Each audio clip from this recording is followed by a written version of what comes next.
नमस्कार दर्शकों। आज मैं एक ऐसे मुद्दे को लेके आया हूं कि जिसके बारे में मेरे दर्शकों ने बार बार मुझे लिखा है कि बैंकों से बहुत परेशानी है। तो एक लीगल एक्सपर्ट को, जो बहुत ही प्रतिष्ठित लीगल एक्सपर्ट हैं बैंकिंग के, उनको हमने आज इस कार्यक्रम में बुलाया है। और निशांत आए हैं। तो सबसे पहले नमस्कार निशांत जी। नमस्कार और सर। मुझे इनके बारे में मैं शो बता दूं करने के लिए। कि ये एडवोकेट ऑन रिकॉर्ड हैं सुप्रीम कोर्ट में, और जॉइंट सेक्रेटरी हैं DRAT बार एसोसिएशन के, और एलुमनी हैं RML NLU लखनऊ से। और इनके पास मास्टर डिग्री है कॉरपोरेट एंड कॉमर्शियल लॉज में। और आजकल करंटली स्टैंडिंग कौंसल हैं NHAI के, सीमेंट कॉरपोरेशन ऑफ इंडिया वगैरह के। काफी लंबी फहरिस्त है। और ये रिप्रेजेंट कर रहे हैं state department, Rajasthan pollution control board, supreme court पे। और बहुत लंबी फहरिस्त है, अगर मैं बताता रहूं तो इस समय इसी में चला जाएगा। बड़े यंग और एनर्जेटिक हैं, और इन्होंने इतनी कम उम्र में एक जगह बनाई है इस कॉरपोरेट लॉ में। तो शुरू करें आज।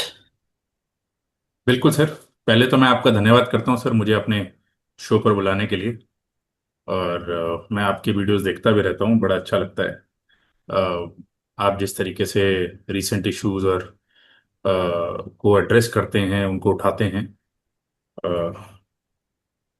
एनीवे सर, हम स्टार्ट कर सकते हैं अपना शो। तो मेरे ख्याल में अगर आप कोई सीधा जो है हम सवाल करते हैं जो मेरे दर्शकों से मुझे प्राप्त हुए हैं, तो उन्हीं को मैंने ग्रुपिंग की है।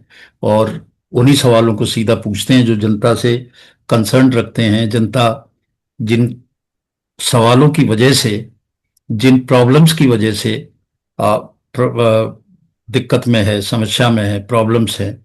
तो सबसे पहले तो एक सवाल है जो हर कोई पूछ रहा है कि जी बैंक सर। में से लीगल नोटिस आता है कि भाई आप रीपे करें बैंक का लोन।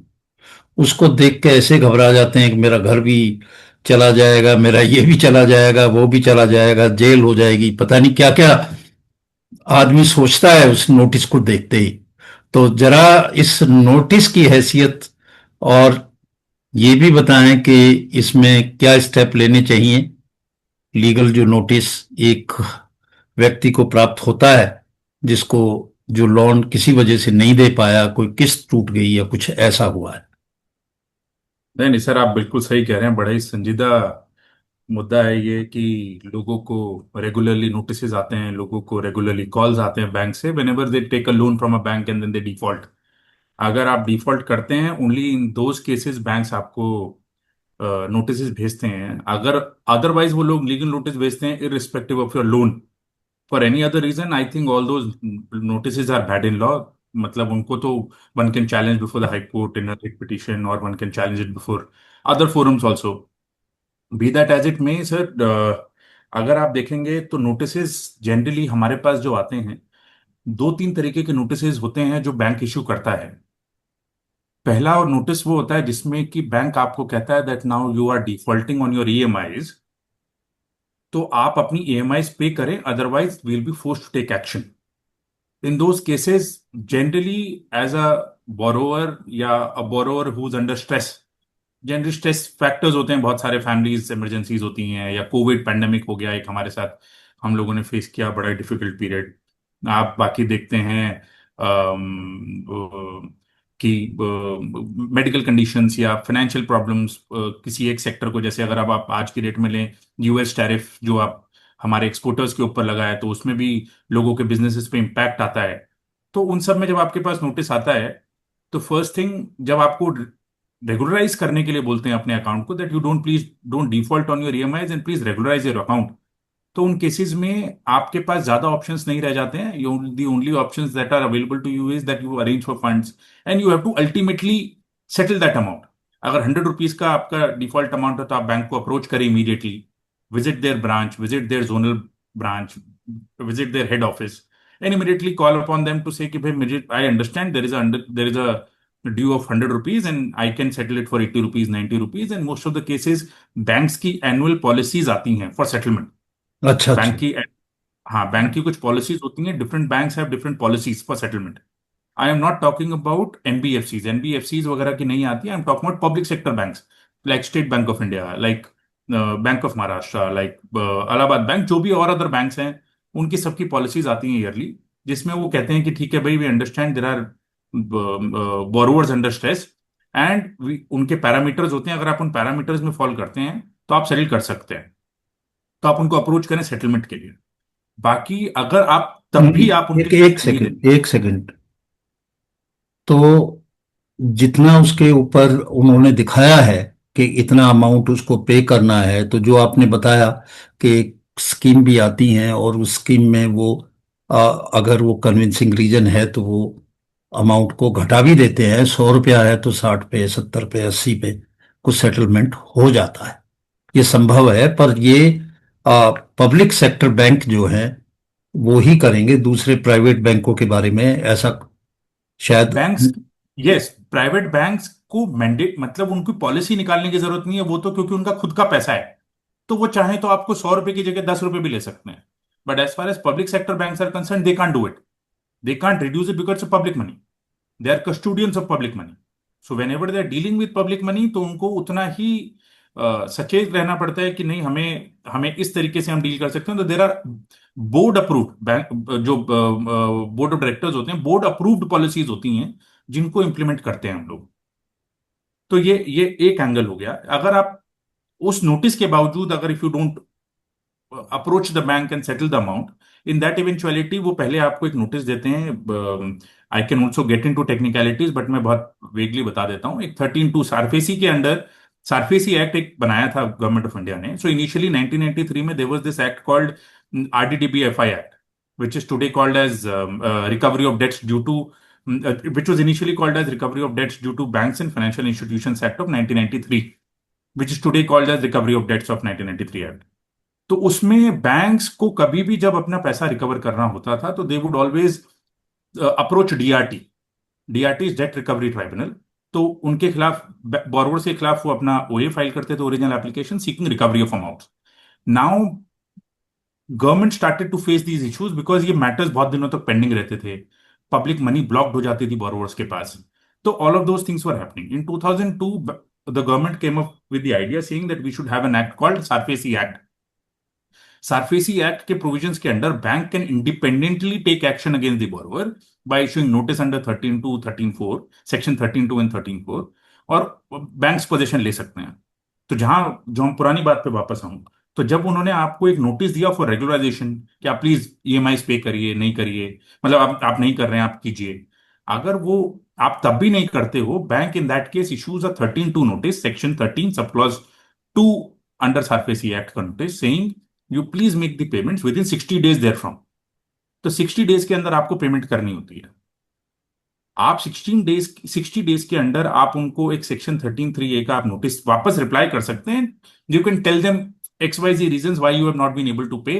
आप यदि आपके डिफेंस कर यदि सकते हैं इंटरेस्ट रेट के ऊपर जी। यदि 60 दिन में पेमेंट कोई नहीं कर पाता, तो क्या कुछ गुड। और ग्रेस पीरियड भी मिल सकता है किसी ग्राउंड पे? नहीं, वो इंडिपेंडेंट बैंक का व्यू है। जनरली बैंक्स थोड़े लेथार्जिक होते हैं, पब्लिक सेक्टर बैंक्स तो ऑटोमेटिकली वो 60 डेज के बियॉन्ड चला जाता है।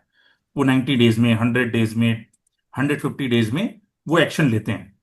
वहीं पर ही अगर प्राइवेट बैंक से, जैसे एनबीएफसीज हैं, एनबीएफसी 60th डे पर आपके पास 13(4) का नोटिस देकर और आपके पोजेशन लेने आ जाते हैं कि भाई we are coming to take possession. तो इन एनी इवेंट, तो जब मैं जिस बात पर था, तो 13(2) जब आपको नोटिस आता है तो आप उसका रिप्लाई कर सकते हो 13(3)(a) में। आप कहते हो कि look, these are the reasons, आपने जो अमाउंट मुझे बोला है 100 रुपए, 100 रुपए नहीं बनता है। हाँ, इंटरेस्ट रेट आपने गलत लगा दिया है, आपने कुछ मेरी ईएमआई जो मैंने पे करी है आपने एडजस्ट नहीं करी है, फॉर XYZ रीजंस आप बता दो उनको कि भाई इसी ग्राउंड है। They have to then dispose it off within a statutory limit है उनकी कुछ 15 days की। तो उसके दिन उस उन्हीं दिनों के अंदर अंदर उनको वो रिप्लाई करना मैंडेटरी है। जी जी अगर वो रिप्लाई नहीं करेंगे उस नोटिस का, देन जी दे कांट प्रोसीड 13(4). तो 13(4) में जब वो आगे बढ़ते हैं, वो आपको पोजेशन नोटिस देते हैं। That is when you can approach the court, that is the first occasion when you can approach the court. आप 13(2) के अंडर आप कोर्ट नहीं जा सकते हो। आप 13(4) और 13(2) और 13(4) के बीच में जो पीरियड है उसमें भी नहीं जा सकते हो आप रिट फाइल कर सकते हो वेर यू केस वेर 13(2) आपका कोई लेना देना ही नहीं है लोन अकाउंट से। जनरली क्या होता है कि लोग फ्रॉड करते हैं कि आपकी प्रॉपर्टी के ऊपर लोन ले लेते हैं, बैंक्स वेरीफाई नहीं करते हैं। You get a 13(2) notice saying आप अगर आप पे करिए, नहीं तो हम 60 दिन के बाद आपकी प्रॉपर्टी का पोजीशन ले लेंगे। In that eventuality you can always approach the high court under article 226 writ jurisdiction है कोर्ट का। You can always do that. But if you are a borrower, आप खुद ही बोरोवर हो, आपने खुद ने लोन लिया है और आपकी प्रॉपर्टी नहीं जाने नहीं, वाली है। इस पॉइंट को जरा और स्पष्ट करें, क्योंकि इस तरह की भी बहुत सारी घटनाएं होती हैं कि आपकी जी सर। प्रॉपर्टी लोन किसी ने हेरा फेरी करके दूसरे ने ले लिया है। जी तो इसको जरा नहीं, हमारे जी जनरली म- बहुत बहुत बार होता है। और जनरली जिनको हम कहते हैं कच्ची कॉलोनियां इन वे की, जिनमें खसरा कितनी बार डिवाइड हो गया है, कितनी बार, जैसे अगर दो एक खसरे में 200 गज है। अब 200 गज कहाँ पर लोकेटेड है किसी को नहीं पता है। 200 गज के बाद वो 100 गज की प्रॉपर्टी हो जाती है। 100 गज वाला एक प्रॉपर्टी बेच देता है, the property number remains the same. तो वो क्या करता है कि वो सेल आउट कर देता है, लेकिन he retains the property documents, property details, और वो साथ वाली प्रॉपर्टी पे लोन ले लेता है। या there are numerous ways of playing fraud with banks, that is I mean I can't even detail them out. मैं कुछ नंबर्स बता सकता हूँ कैसे करते हैं। भाई इन एनी इवेंट, अगर आपका आपकी प्रॉपर्टी पर किसी ने लोन ले लिया है और you are not the borrower, you can always approach the court saying, look, it's bank's problem that they did जी not do the due diligence। जी, उनको आपने उनको विस्तार से डिटेल। ये बताया। अभी कई सवाल और भी हैं और समय हमारे पास इतना है नहीं। जी तो अभी नहीं, एक तो मैं आपको संक्षेप में एक बार बता देता हूं। तो 13(4) नोटिस के खिलाफ आपको immediately you should approach a council, आप एडवोकेट के पास जाइए। और आपको इमीडिएटली आपको डीआरटी के पास जाने, सेक्शन 17 के अंदर आपको डीआरटी के पास जाना चाहिए और बोलना चाहिए कि भाई फॉर XYZ रीजंस मैं नहीं पे कर पाया हूं। तो लेकिन आपको घबराने की जरूरत नहीं है। डीआरटीज फेयरली कंसिडर करती हैं। जब आप 100 रुपए के लोन में इफ यू से मैं 30 रुपीज आज पे करने के लिए तैयार हूं, 10 10 रुपीज कर दूंगा, 5 5 रुपीज, 2 2 रुपीज करके आई विल पे इट। तो उनमें डीआरटी आपको सुनता है और वो आपके पास एक legally valid and the only statutory appeal that is available to you. इसका मतलब घबराने की इतनी आवश्यकता नहीं है। जितना बिल्कुल है नहीं। वो अमाउंट भी कम हो जाता है और किस्तों में भी हो जाता है। थोड़ा सा जी धैर्य रखें। और जी ये आपके चैनल्स हैं जिस पे जाके किया जाता है। अगला सवाल है कि जी कई बार जो इंस्टॉलमेंट होती है उसकी कैलकुलेशन में गड़बड़ हो जाती है, और जी जो जिसने लोन लिया है वो उसको पॉइंट आउट करता है बैंक को कि साहब आपने कैलकुलेशन में गड़बड़ की है, या ये मेरी एक किस्त थी उसको इस तरह से किया, या लिखा नहीं, या कुछ और है। उस हालत में क्या करना चाहिए? देखिए, आप you can always challenge that. वो जब आपको 13(2) नोटिस आता है, आप इमीडिएटली, पहले तो जिस दिन आपने नोटिस फर्स्ट टाइम आपने नोटिस किया कि कहीं ईएमआई में कैलकुलेशन में प्रॉब्लम है, कुछ है, that is the first instance जब आपको बैंक को अप्रोच करना चाहिए। Always write them a letter, always write them an email, because that is what is considered in the courts कि आपने क्या रिटर्न में दिया है। Merely visiting the branch will not help you. आप विजिट करते हो, आप स्टैंप लगवा के लाइए बैंक से एक्नॉलेजमेंट का, that I have given you this representation, please consider it. This is सबसे वेरी पहले इंपॉर्टेंट। बैंक में रिप्रेजेंटेशन देना होगा कोर्ट में जाने जी से पहले, और उसका due, against due acknowledgement, that is important. और उसकी तुम्हारी, एक्नॉलेजमेंट ले लें। अगर बैंक बिल्कुल उसको एक्नॉलेज ना करे तो स्पीड पोस्ट वगैरह से भी रसीद ले सकते हैं। बिल्कुल ईमेल से भेज दीजिए, बहुत सारे उनके ईमेल्स होते हाँ, हैं जिसका ऑनलाइन। मतलब जिसका कोई सबूत हो कि हमने बैंक को जी कहा। अभी एक जी बड़ी भारी समस्या आजकल है जी और बहुत लोगों के साथ हो रही है कि जी ऑल ऑफ सडन उसका जो बैंक अकाउंट है उसको फ्रीज कर देते हैं। और जब आदमी जाता है बैंक में तो पाता है कि भाई कहीं से वो बता रहे हैं कि मेरे बैंक में मान लिया 20 लाख रुपए हैं, और जी 200 रुपए की कोई कहीं से सस्पिशियस पेमेंट पेमेंट मेरे में आ गई, जी। 200 रुपये कहीं से आ गए, तो उठा के वो पूरा 20 लाख का, 20 लाख का जो अमाउंट है वो अकाउंट एब्सोल्युटली को फ्रीज कर एब्सोल्युटली। देते हैं। तो इस हालात में सुप्रीम कोर्ट की क्या डायरेक्शंस हैं, कोर्ट की क्या डायरेक्शन है, क्या करना चाहिए? नहीं, यू आर एब्सोल्युटली राइट, ये बहुत ज्यादा हो रहा है लोगों के साथ। वेरी रिसेंटली मेरे एक फ्रेंड के साथ भी हुआ कि उनका पेट्रोल पंप है, पेट्रोल पंप पे किसी ने 500 रुपए का पेट्रोल भरवाया था, जी। और उनका बैंक अकाउंट सीज कर दिया, बिकॉज वो 500 रुपए का जो सोर्स था that was criminal, therefore the entire account was seized. So now supreme court ने भी और हाई कोर्ट ने भी, दिल्ली हाई कोर्ट ने भी बहुत जजमेंट्स हैं जिनमें डेप्रिकेट करी है प्रैक्टिस, और ये बोला है कि that you can't do it. आप नहीं कर सकते हो पूरा अकाउंट सीज। आप limited amount, whatever is the disputed amount, whatever are the proceeds of crime, आप उतने को ही आप एलियन मार्क करके साइड रख सकते हैं। The rest of the amount has to be left out for the person whose account has been freezed. उसी वही यूज करेगा, आप बाकी को नहीं कर सकते हो। सो अगर किसी के साथ भी मतलब होता इसको है अगर कि मोटे शब्दों में कहें कि जी अगर 500 रुपए की सस्पेक्टेड पेमेंट आई है, जैसा जी। आपके एक मित्र के साथ हुआ, उसके पेट्रोल पंप पे किसी ने 500 रुपए का पेमेंट किया, तो आप 500 रुपए को रख लें एक तरफ, बाकी अकाउंट में ट्रांजैक्शन होने दें। ऑफ कोर्स यही है कि आप उतना ही कर सकते हैं। What has you got to do with the other amounts? कुछ भी नहीं करना है आपको उन दूसरे अमाउंट्स के लिए।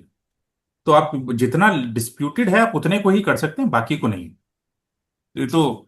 ये बहुत लोग आजकल फेस कर रहे हैं। नहीं, इसमें कई बार ये भी होता है कि कोर्ट में कई लोग गए और कोर्ट में जाके कोर्ट ने स्पेसिफिक डायरेक्शन दी कि भाई आप किसी का खाता एकदम से फ्रीज नहीं कर सकते हो, कोर्ट की भी सहमति जरूरी है, कोर्ट में जाएं।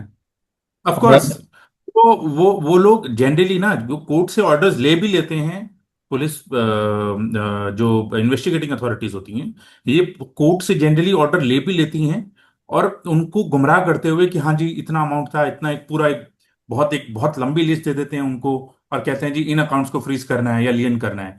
तो जिस केस की भी मैं बात कर रहा था, उसमें जो कोर्ट को लेटर भी दिया था, उसमें भी ये कहा था कि हम इनको लियन मार्क कर रहे हैं इतने अमाउंट्स के लिए, रिस्पेक्टिव अमाउंट, इतने सारे अकाउंट्स में इन रिस्पेक्टिव अमाउंट्स के लिए। केवल despite that bank went ahead and froze the entire account. मतलब फिर बैंक। मुझे तो ये लगता है कि बैंक का जो कर्मचारी है, अधिकारी हैं, वो लीन शब्द का अर्थ ही नहीं समझे। और लीन शब्द का अर्थ है कि केवल उतना अमाउंट, यानी कि उस दोस्त का केवल 500 रुपया उनको रोक के रखना चाहिए था, और बाकी ट्रांजैक्शन। अब इसमें देखिए, सर मेरे यू। पास तो ऐसे भी केस हैं, ऐसे जी भी केस हैं कि जिसमें ये हुआ, बड़ी मजेदार बात है कि उसने चेक दे दिए और उसके अकाउंट में पैसा है, पर किसी ने 200 रुपये डाल दिए ऐसे। अब उसकी वजह से दिक्कत हो गई, चेक बाउंस हो गया, और उसने कोर्ट में जो है 138 का मुकदमा कर दिया। अब वो बेचारा मुकदमा भी फेस कर रहा है बिना किसी फॉल्ट के, और ये भी है, ऐसे भी हालात हो रहे हैं। अब कोर्ट में जाएगा, बिल्कुल। कोर्ट डायरेक्शन देगा, तो इसको क्या कंटेम्प्ट वगैरह कुछ नहीं माना जाता? कि जब एक बार डिसाइड हो चुका है, तो फिर बार बार बैंक नहीं के सर। अधिकारी भी पढ़े हुए हैं, और अगर वो उसको कानून को नहीं पढ़ पाते, तो ये उनकी प्रॉब्लम है।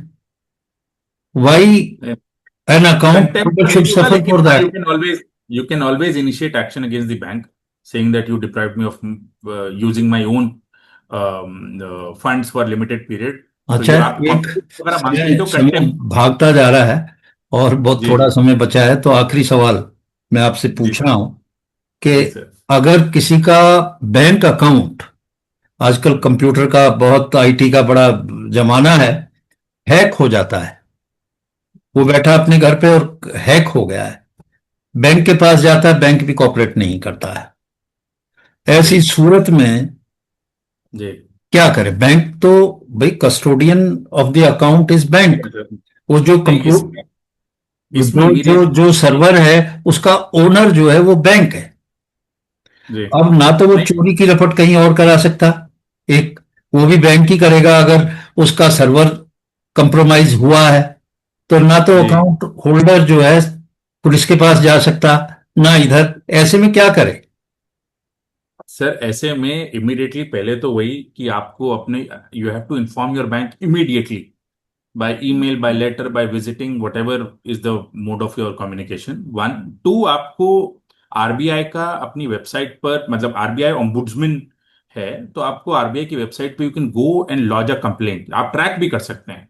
तो जब आप वो करते हैं, बल्कि in fact Shri Amitabh ji in fact advertise भी करते हैं उसको, कि आप तुरंत अपने आरबीआई ओम्बुड्समैन को इन्फॉर्म करें। जितना जल्दी आप इन्फॉर्म करते हैं, आरबीआई खुद एक अपना एडवर्टीजमेंट चलाता है जिसमें लोगों को बताता है कि आप कैसे इन केसेस में आप प्रोसीड करें। तो आपको इमीडिएटली उनकी वेबसाइट पर जाके अपनी कंप्लेंट लॉन्च करें आरबीआई ओम्बुड्समैन में, और आप उसको ट्रैक भी करें।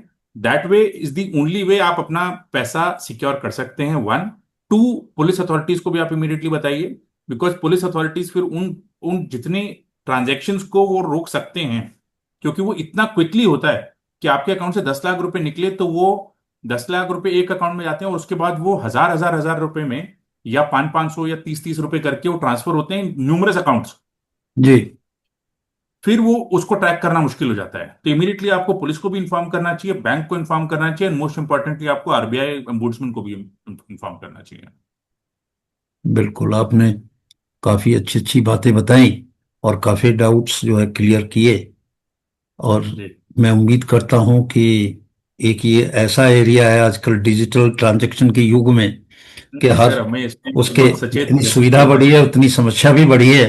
और आप जी सर। आइंदा भी आते रहेंगे हमारे चैनल पे, नहीं नहीं सर, और थैंक यू, लोगों की थैंक यू फॉर समस्या हैविंग। जो है उसका निवारण करते रहेंगे। नहीं नहीं कुछ सर, और थैंक कहना यू फॉर। चाहते हैं आप? नहीं नहीं sir, thank you for having me, मुझे अच्छा, बहुत अच्छा लगा आपके शो पर चलो, आया, आपका कुछ बहुत नया बहुत सीखने को धन्यवाद। आपका बहुत बहुत ठीक है। धन्यवाद, और इन्हीं शब्दों के साथ हम आज अपना ये एपिसोड समाप्त करते हैं। दर्शकों का नमस्कार, धन्यवाद। ये जरूर देखें, ये सबके लिए बहुत ही फायदेमंद है। और आइंदा भी हम इस तरह के कार्यक्रम लेके आते रहेंगे। नमस्कार।